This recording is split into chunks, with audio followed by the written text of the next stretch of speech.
Happy Sabbath, everyone. My name is Ton. I'm representing Yangon Adventist Youth. So today we would like to ask an interview about youth activities, and then we would like to ask interview with our SSD president, Pastor Samuel Paul. Sir, thank you very much for meeting us. My pleasure. It's my pleasure. We would like to ask about what is, in order to the church growth in our Adventist community in Myanmar, what is the role of our Adventist youth? Okay. I'm glad that you asked this question.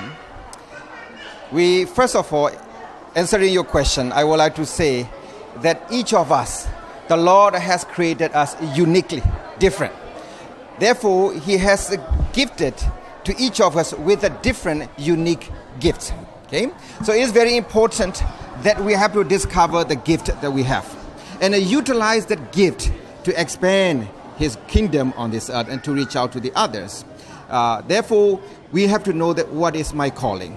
Okay? When we discover our calling, when we are faithful, that we can do what the Lord wants us to do.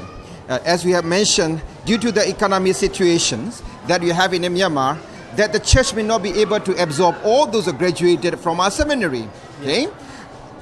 Therefore, here is the question that the church should not necessarily to absorb everyone because the gifts are different. Yes. So the gift that you have, that even in a business, you can do business, so you can have a greater impact and influence to introduce, to connect with other people toward the church and to share the message that we have. So use your gift, use your talent for the glory of God and for the expansion of the church.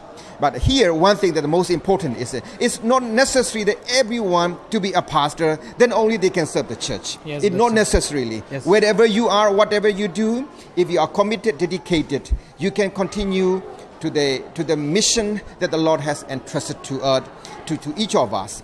That is your calling. Okay, thank you very much. And in order to follow up that question, in order to grow our church, especially like in Yangon, it's urban city, Yes. and then youths are not coming to church very much. But in order to persuade the youth, like if we look a lot around, the growing church like other denomination like Baptist church, the way they do are very effective. However, in order to do like that, sometimes it's totally different with our belief and what our doctrine and our culture in our Adventist church. So, do you have any suggestion for how can we attract youth people and then to be participate in the God ministry? Okay. For being disciples of Christ, that is not culture. That is a lifestyle. Evangelism is a lifestyle that we have to, that can be only, yes, last night I shared, that only we are connected to Christ, we'll be able to reproduce. Okay, it is undeniable that this will offer a lot to us. And it's have a great impact to our young people. The way that IT and technologies and the Facebook, all these things have a great impact on young people. That's why, why we are living in this world. The Bible has told us that we should not be of this world. That's why we are going home. Why we are on this world, the Lord has called us to transform the world, not to be transformed by the world. Yes. It is very important that we remain intact and connected with God. Then we will discover who the Lord has created us to be. Okay, that is very important. In Myanmar, we have a lot of culture. Those that are beautiful, those that are relevant, those that are effective. You carry on, you continue. But the things that are no longer relevant and then also compatible with the Bible, then we have to leave it behind. Of course, we have to learn the technology. And then I want to challenge our young people that get to know, familiar with the technologies. Yes. It has a big impact to reach out to the other. Yes. Use them to reach out to the other. But don't use them so that you will give a big... Don't be used by the technologies, equipments that the Lord has blessed you. Rather, use them to expand His kingdom. Yes, thank you very much. And lastly, sometimes because of the economy and then the community influence, sometimes even our church member and then parents they are not eager to send their children to our Adventist church school anymore. Like due to the government policy, since our seminary is not recognized by the government yet, and they have our graduate students have a very limited career choice. So what would you like to encourage to our church parents and then also our teachers? Do you think it is a good idea to get a government recognitions like the same thing in different private school, so that our graduate student can have also wider career choices, and parent can be also send their student to our Adventist school? Thank you. This is very important question that you ask. Before I answer to your question, let's always be reminded that Adventist philosophy of education is very unique. It is not only focused on the education. It has a balance. It is a physical, mental, social, and spiritual dimension, which is very important. I think that sending our children to the Christian school is not an option. Yes. Okay, it's not an option. I think it is a compulsory if you can afford it. Sometimes government education is free.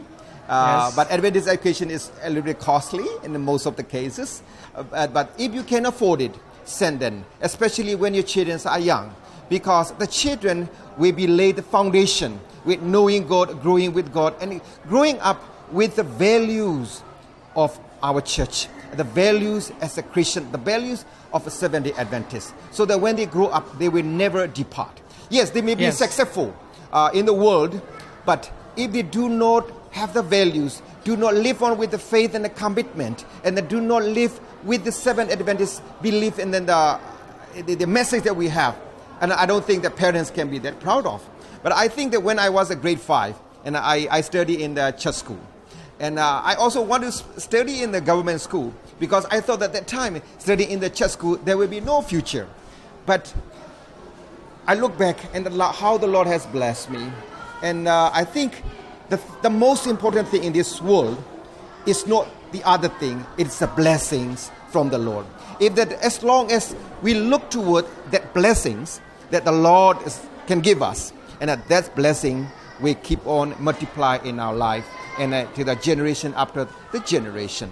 Of course, the schools, you mentioned that if the school can offer other career courses, that's no problem. And I think it's good. We have the choices people can make, because not everyone is called to be a pastor. Not everyone is called to be a teacher. So that is a different gift. And as long as we can train, develop, and nurture our young people to utilize the different gift and talent that they have, and reach out to the world with who God created them to be, and then our church in Myanmar can be more blessed. Regarding that education, may I ask Dr. Karnel to ask more question about that, since he is teaching here? Okay. Good afternoon, sir. Good afternoon.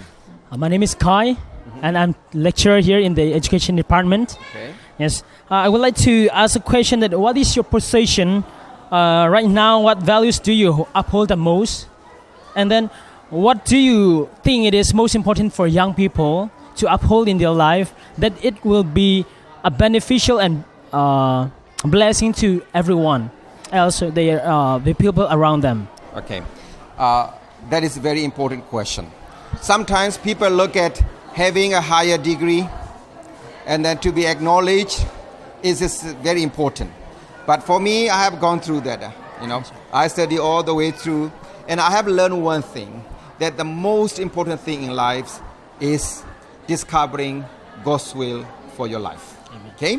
And of course, education is important, but it doesn't mean that if you have the higher degree or PhD, a doctorate, that you will be more successful. It's not necessarily, because God has promised to us that the one that He called, that He will equip them, He will enable them to do the works that He entrusted to them. Therefore, the education, if you have, it is good. You can be well recognized by others. You can enter into the other, the professional area to reach out to the other people. But the most important thing is seeking God. Make Him first in your life. That with Him on your favor, with Him on your side, you will discover that what and how He can make you to be such a person that to create an impact and influence in this world. Just look at the King David. King David didn't have any education right. as this world we are looking at. But when he is with God, when he's walk with God and seeking God's help and wisdom, and Solomon his son as well, when the Lord grant them wisdom and the power, and during their time, in the history of Israel, that it was at the golden age, that no other king that can ever reach to the legacy that they both have left. Thank you so much, sir. What is your final remarks for Myanmar young people? Okay, our young people, you all are precious. The church depends each of you to carry on the gospel, the mission that the Lord has entrusted to us. Always remain faithful to God. Always make Him first. And while you are looking for the other professional career or higher education, nothing wrong with the looking and then inspired to have a higher education, to be better equipped and to be better trained and to reach out to the world. But those are the things that we needed. But the most important thing is make God first in your life, and then all the other wisdom that you need, the Lord will add it to you. May God bless you, and then continue to reach out to the world as a total improvement. The church can never be accomplished what is intended by the Lord to accomplish, and the Lord may not come until children, young people, men and women, pastors and leaders of the church join hands together and reach out to this world. Then only the end will come. Thank you so much for your May time God and bless for your each advice. of you. Maranatha.